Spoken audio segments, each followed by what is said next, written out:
Ipapaliwanag ko ulit ang pagkakaiba ng monetize at hindi pa monetize. Okay? Dahil kapag monetize ka na, marami ng mga pinagbabawal at marami ka ng mga susunding mga guidelines ni Meta dito sa Facebook.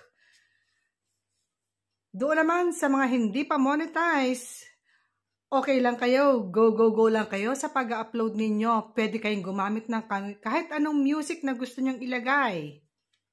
Pwede rin kayo mag-comment ng any words na gusto nyo.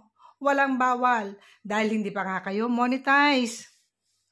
But once na gusto nyo nang pumasok sa buhay ng social media dito kay Meta, diyan nyo na mararanasan ang maraming mga bawal dahil meron na siyang ibibigay na mga guidelines para naman to sa kabutihan ng lahat.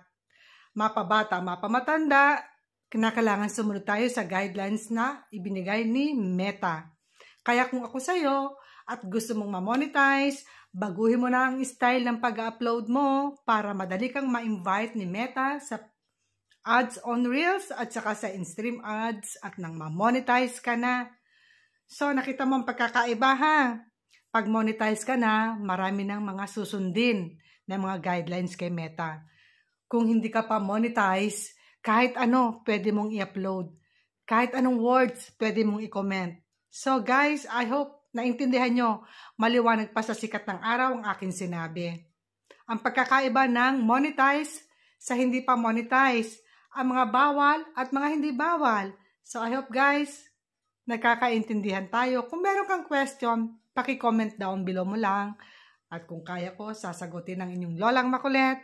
So for now, thanks for watching and see you on my next video. Bye!